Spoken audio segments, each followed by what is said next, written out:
Assalamualaikum warahmatullahi wabarakatuh. Saya Yudi Arman, mahasiswa PPG Teknik Otomotif Angkatan Kedua Universitas Negeri Yogyakarta. Pada saat ini saya akan mempraktekkan cara mengukur komponen utama mesin. Dalam hal ini saya mengukur diameter lubang silinder mesin. Alat dan bahan yang kita gunakan, yang pertama adalah silinder bore gauge yang tersedia di tempat kami ini yang model ulir. Replacement rodnya yang model ulir, jadi tidak menggunakan washer. Terus jangka sorong, mikrometer, meja kerja beserta ragum, ada juga kain lap atau macun untuk membersihkan alat yang nanti kita gunakan. Dan bahan yang kita gunakan adalah sebuah blok mesin 4 silinder, ini milik Toyota seri 5K. Pertama-tama yang kita lakukan di dalam pengukuran silinder ini adalah kita melihat buku manual bukunya terlebih dahulu, yaitu Toyota Pedoman Reparasi Mesin seri K. Di sana kita lihat diameter silinder dari seri 5K adalah 80,50 sampai 80,53 mm, limit KOS-nya 0,2 mm. Kita tuliskan dulu pada tabel yang sudah kita siapkan. Tadi di situ tertulis 80,50 sampai 80,53 mm.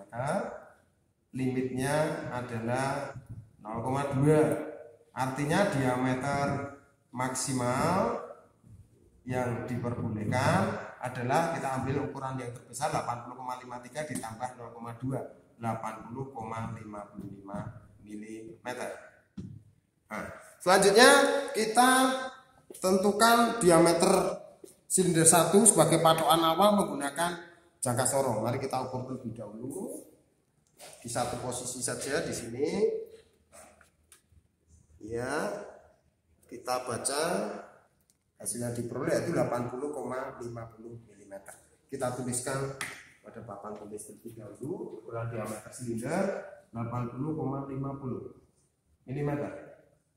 Untuk pengukuran menggunakan silinder bore gauge supaya dia bisa membaca diameter silinder, harus kita tambahkan 0,5 sampai 1 mm. Dalam hal ini saya menambahkan 1 mm, maka didapatkan 81,50 mm. Nah, ukuran ini nanti yang sebagai patokan di dalam menentukan ukuran silinder bore gauge yang akan kita gunakan. Maka dari itu silinder bore gauge harus kita rangkai terlebih dahulu. Kita ambil, terus dial indikatornya kita pasang. Jarumnya ada 2, ini harus dua-duanya di posisi 0. Ya, itu posisi 0. Ya, itu jarum kecil sudah 0. Bentar. Terus kita kencangkan, jarum panjang belum 0, ini bisa kita putar, kita 0. Sudah, ini dua-duanya 0. Habis itu kita ngambil replacement rod. Ini ada beberapa, cuma di sini saya sudah mengambil yang ukuran 74 sampai dengan 82. Kita ulirkan di sini, terus kita kunci. Kita pastikan apakah ini nanti ukurannya seperti yang kita harapkan, yaitu 81,50. Untuk itu sebelum kita gunakan, kita mengambil mikrometer. Mikrometer kita paskan, kita setel di angka 81,50. Ini sudah pas. Selanjutnya kita pasang pada ragum, dan silinder bore gauge ini kita ukur. Kita pastikan bahwa ukurannya ini pas, jarumnya tidak bergerak. Iya, ini ada, sudah pas. Berarti silinder bore gauge ini ukurannya sudah seperti yang kita inginkan, yaitu 81,50 mm. Artinya ini sudah siap untuk mengukur silinder yang akan kita ukur. Mari kita ukur silinder 1. Nanti yang akan kita ukur ada 6 posisi. Kita tentukan dulu sumbu X ini adalah yang mendatar dan sumbu Y yang vertikal. Pada sumbu X ini nanti ada 3 posisi, yaitu X1 itu di atas, X2 itu di tengah, X3 adalah di bawah. Untuk sumbu Y juga seperti itu, ada 3, yaitu Y1 itu di atas, sumbu Y2 itu yang di tengah, dan Y3 itu posisi yang paling bawah. Pertama-tama kita ukur dulu yang posisi X1 di atas, kita masukkan. Caranya ini harus tegak lurus, terus jarinya 2 ini sebagai penahan supaya tidak geser. Kita geser-geserkan dulu, terus kita baca. Cari penyimpangan jarum yang terbesar. Ya, ini ketika kita geser, jarum bergeser.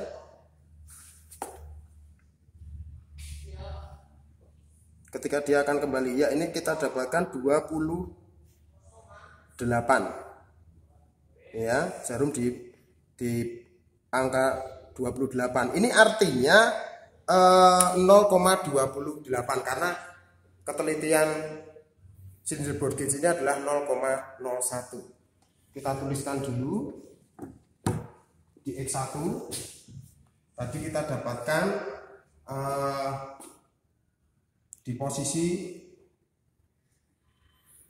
0,28.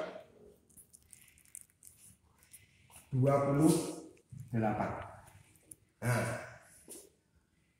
terus kita hitung, kita tentukan dulu X1 ini berarti ukuran sesungguhnya berapa? Berarti diameter silinder yang kita tentukan pada silinder board gauge tadi yaitu 81,50.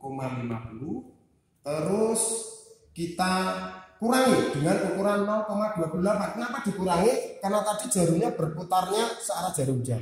Itu dikurangi. Nah, didapatkan adalah 81,22 mm.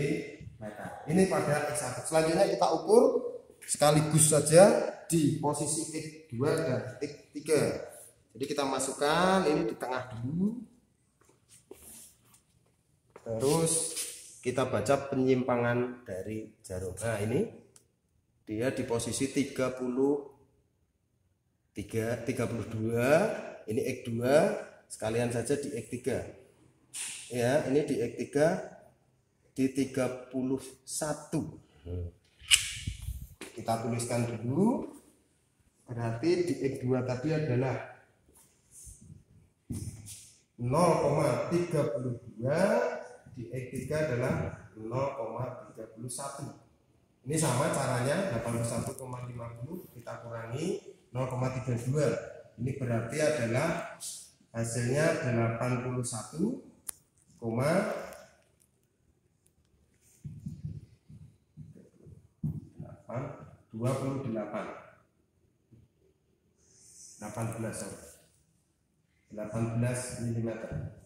Terus yang ini 81,50 dikurangi 0,31 yaitu 81,19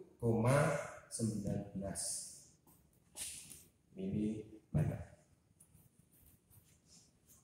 Selanjutnya kita ukur yang posisi Y1, Y2 dan Y3 sekaligus. Sumbu Y ke sini, kita ukur yang posisi 1 dulu. Caranya sama, penyimpangan jarum terbesar di angka 30, Y1, Y2 nya di angka 29 dan Y3 nya di angka 28. Ya, 30, 29 dan 27. Y1 ini tadi adalah 0,30, yang Y2 0,29 dan Y3 0,28. Caranya sama, 81,50 kita kurangi, ini didapatkan 81,20 mm. Terus ini 81,50 kita kurangi 0,29, nanti ini 81,21 mm. Terus ini 81,50 dikurangi 0,28, berarti ini 81,22 mm. Sudah kita dapatkan ukuran X dan Y. Selanjutnya kita pindahkan ke tabel di sini.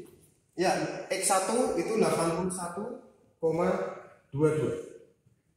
X2 itu 81,18, X3 81,19, Y1 81,20,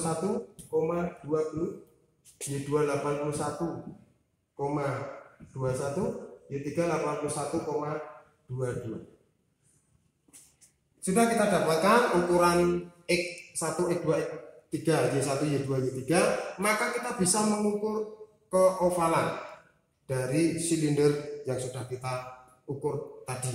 Ya, keovalan ini nanti ada tiga, yaitu pada posisi X1 dan Y1, yaitu di posisi atas, terus di posisi tengah ini untuk yang X2 dan Y2, dan posisi bawah ini untuk X2 dan Y3. Caranya adalah yang besar kita kurangi yang kecil karena ini selisih. Kita lihat X1 dan Y1. Di sini 81,22, ini 81,80. Maka ini X karena lebih panjang kita kurangi. 81,22 kurangi 81,20. Kita dapatkan 0,02 mm. Selanjutnya yang tengah. Ini dan ini lebih panjang yang Y, maka Y 81,21 kita kurangi yang X2 81,18, 0,03 mm. Selanjutnya yang bawah. Nah, ini Y juga, Y3 kita kurangi X3 81,19, ya, 0,03. Nah, sudah kita temukan ini. Berarti keovalan di atas ini, yang tengah ini, yang bawah ini. Nah, dari keovalan ini kita bisa selanjutnya kita menentukan ketirusan. Ini ada posisi X dan Y. Caranya adalah kita lihat di angka-angka yang kita dapatkan di X1, X2, X3. Kita lihat saja ini posisi X itu. Misalkan ini X1-nya, ini X2, ini X3. Kita lihat di sini angkanya. Ya, ini adalah 81,22, ini 81,18, ini 81,19. Artinya ini yang paling kecil adalah di tengah, yang paling besar di atas. Jadi ini nanti seperti ini bentuk silinder kalau digambarkan, menyempit di tengah. Nah, selanjutnya di Y, kita juga membandingkan antara Y1, Y2, Y3. Kita juga bisa tentukan ini posisinya, ini Y1, Y2, Y3. Angkanya itu 81,20, 81,21 dan 81,22. Nah, ini paling kecil adalah di atas, paling besar di bawah. Ini berarti kalau kita gambarkan tirusnya seperti ini, yang atas adalah paling kecil, yang bawah paling besar, melebar. Jadi bentuk silindernya itu sudah tidak sama diameternya antara atas, tengah, dan bawah. Nah, dari yang sudah kita dapatkan terus kita hitung ini tadi, kita bisa mengambil kesimpulan bahwa X1, X2, X3 maupun Y1, Y2, Y3 ini semuanya sudah melebihi standar dari pabrik. Maka bisa disimpulkan bahwa silinder 1 pada mesin yang kita ukur ini semuanya sudah melebihi dari batas diameter maksimal, maka ini harus di oversize. Demikian hasil praktek kita mengukur diameter silinder mesin. Mohon maaf jika yang saya praktekkan hanya silinder 1 sebagai contoh karena keterbatasan waktu. Saya secara pribadi mohon maaf jika ada kesalahan dan ada kekurangan kata selama menyampaikan materi ini. Terima kasih waktunya, saya akhiri. Wassalamualaikum warahmatullahi wabarakatuh.